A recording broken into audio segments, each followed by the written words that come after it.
Itong October 10, 2025, sinalubong ang Pilipinas at ang mga taga Davao ng dalawang malungkot na balita. Ang una ay ang biglaang paglindol ng napakalakas at 7.6, intensity 7.6 dyan sa Davao. And later in the day, lumabas naman yung balita na na-deny yung motion ni ex-President Digong na for an interim release.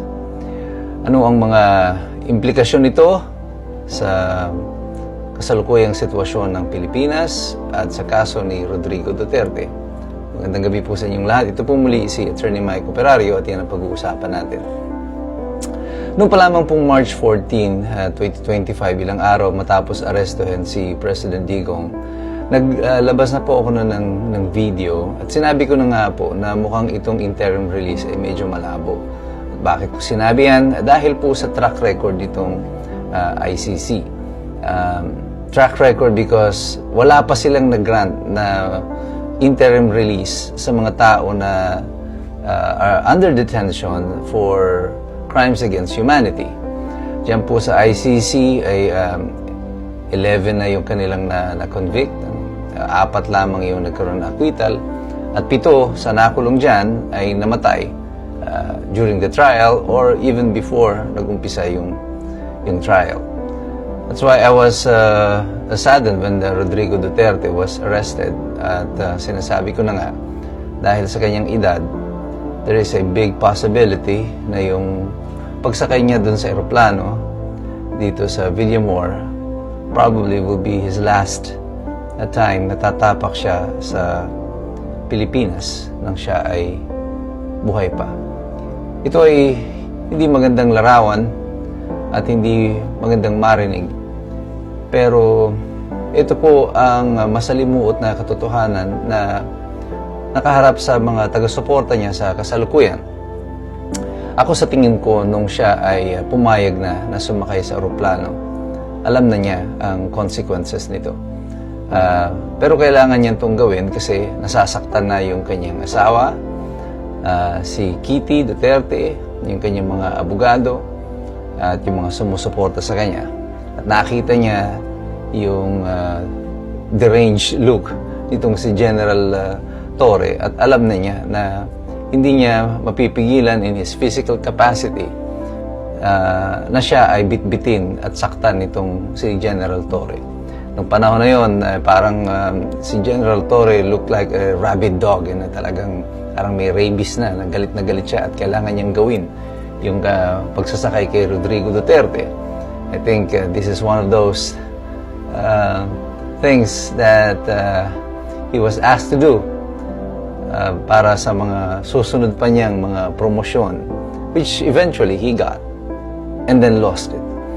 And isang malungkot na balita ito para sa mga taga-suporta ni President Digong. Pero paulit-ulit kong sinasabi, mga ilang beses ko nang sinabi sa inyo to, that most of the times, the story of freedom, the story of a revolution is written with the blood of the innocent, with the blood of the martyrs.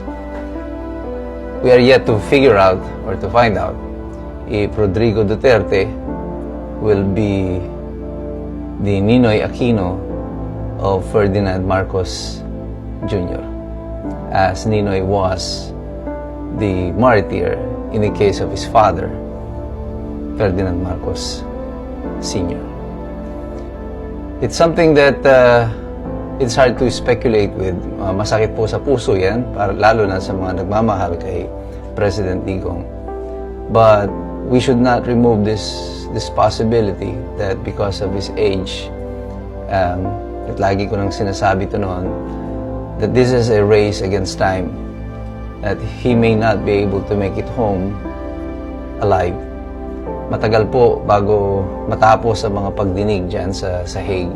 Inaabot din po ng taon. And ito ay mga taon na posibleng wala na ang ating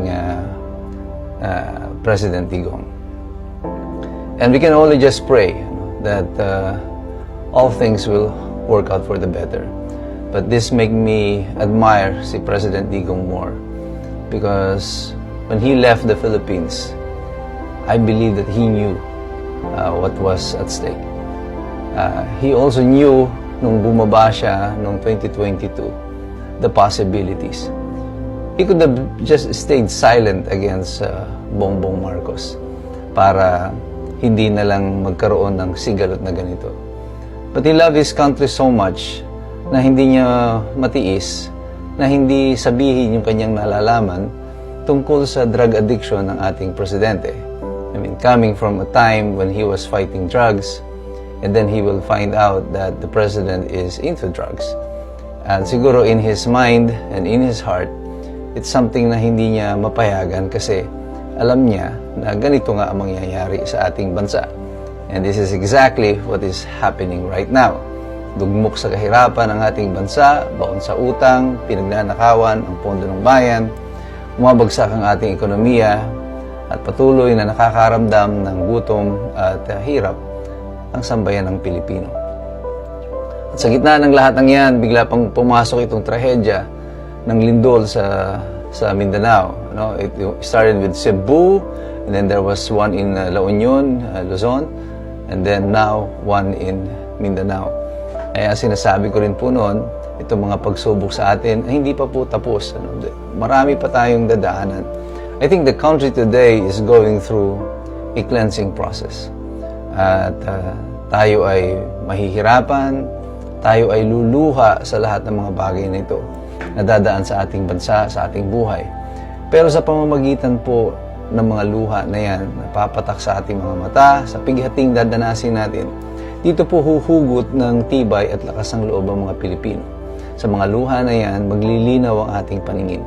Yung mga natutulog at nagtutulog-tulugan, baka naman magising ang kanilang kamalayan na kailangan na nilang manindigan, tumayo para sa ating bansa. Hindi na pwede yung patumpik-tumpik tayo sa pagsita sa korupsyon nang hindi mo sinisita yung mga korap. Pangalanan mo, sabihin mo, labanan mo hindi lang ang korupsyon, labanan mo ang mga korap. Kilala nyo sila, pero hindi nyo kayang pangalanan. At dito nag-uumpisa ang pagwawatak-watak ng ating bansa. At ang masaklap nito, baka ang mga trahedya pa na darating sa atin, kinakailangan pa magkaroon pa ng pangmalawakang mga trahedya bago ang Pilipino ay tunay na magigising. Yung mga nagtutulog-tulugan, mahirap po gisingin yan. Hayaan na natin sila. Huwag natin ilagay sa kamay ng mga taong ito ang kinabukasan ng ating bansa. Ang interes nila ay politika lang. Tayo ay nakikipaglaban para sa estado ng sambayan ng Pilipino, ang ating pamumuhay, ang ating kalayaan.